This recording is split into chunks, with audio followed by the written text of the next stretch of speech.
Asal-usul Kesultanan Banten.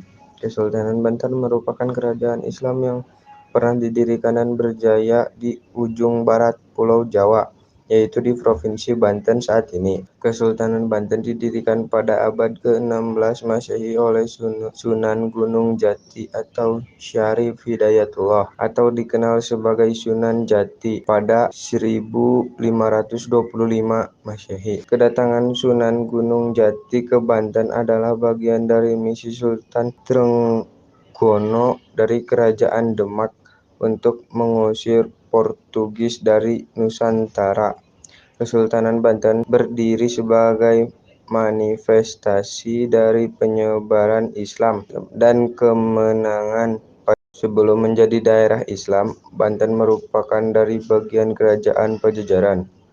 Dalam catatan sejarah disebutkan Pajajaran menjalin kerjasama dengan Portugis yang saat itu sudah berkuasa di Malaya. Dari kerjasama ini, Pajajaran berharap dapat bantuan Portugis untuk membendung pengaruh Demak yang sudah mencapai Jawa bagian barat. Namun usaha Pajajaran tersebut gagal. Portugis yang sudah berada di Sunda Kelapa berhasil diusir tentara gabungan Demak dan Cirebon yang dipimpin Fathahillah. Di pelabuhan Banten juga demikian. Belum sempat Portugis bercokol di pelabuhan itu, Sunan Gunung Jati keburu mengusir dari Pajajaran. Awal mula masa keemasan dan konflik Kesultanan Banten. Komoditas utama Kesultanan Banten adalah lada, yang menjadi primadona dalam perdagangan pada zaman itu. Kesultanan Banten sendiri mencapai puncak kejayaannya saat diperintah oleh Sultan Ageng Tirtayasa 1651 sampai 1683. Sultan Ageng mengembangkan wilayah Kesultanan Banten hingga hampir separuh Pulau Jawa Barat, Selat Sunda hingga Lampung. Lambat laun, Banten menjelma menjadi pusat perdagangan besar yang melibatkan perdagangan-perdagangan dari mancanegara. Sultan Ageng mengembangkan wilayah Kesultanan Banten hingga hampir seluruh Jawa Barat. Kemajuan Banten ini menarik perhatian kekuatan besar saat itu, seperti Portugis, Spanyol, hingga Belanda. Menurut Ayang Utriza Yakin 2008, kemajuan Banten membuat Cornelis Houtman pada 1596 menggambarkannya sebagai Amsterdamnya Van Java atau Amsterdamnya Pulau Jawa. Kebijakan Kesultanan Banten yang menolak praktik monopoli perdagangan rupanya tidak disukai oleh Kongsi Dagang Belanda di Hindia Timur atau VOC. Terlebih, Sultan Ageng terlihat sangat keras menentang VOC. Konon, berulang kali VOC melobi sang sultan agar dapat mendirikan perwakilan di pelabuhan Banten. Namun, permohonan tersebut selalu mendapat penolakan dari Sultan Ageng. Sultan Ageng kemudian menyerahkan tampuk kekuasaan kepada putranya, Sultan Debu Nasar Abdul Qohar atau yang dikenal dengan Sultan Haji. Runtuhnya Kesultanan Banten. Sultan Haji berbeda dengan ayahnya, dia cenderung lunak terhadap VOC. Hal itu dimanfaatkan oleh VOC untuk mengadu domba antara ayah dan anak ini. Memasuki tahun 1680, pecah perselisihan antara Sultan Ageng dan Sultan Haji. Perang saudara pun tidak terelakkan. Sultan Ageng yang merasa putranya sudah menyeleweng menyerang dan mengambil alih istana kesultanan, pada tahun 1683, Sultan Ageng tertangkap oleh VOC dan dibuang ke Batavia. Sementara Sultan Haji naik tahta sebagai penguasa Kesultanan Banten.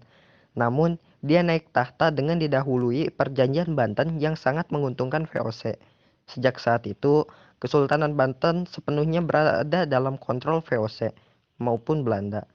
Saat itu, Daendels memerintahkan Sultan Banten untuk memindahkan pusat kerajaan ke daerah Anyer dan menyiapkan tenaga kerja untuk pembangunan jalan. Namun, permintaan itu ditolak Sultan.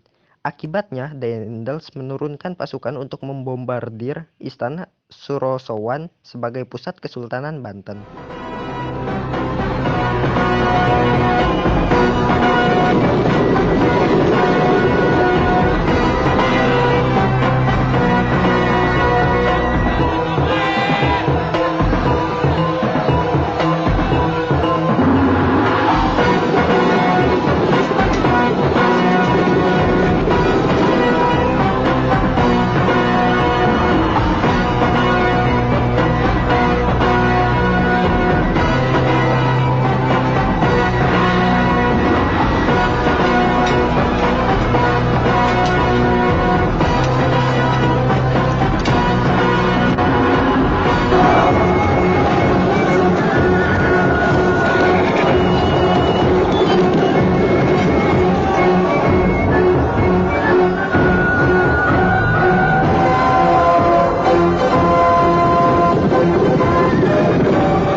1813, kolonial Inggris berkuasa saat itu resmi menghapus Kesultanan Banten. Sultan Muhammad bin Muhammad Muhyiddin Zainusahilin diturunkan paksa dari tahtanya.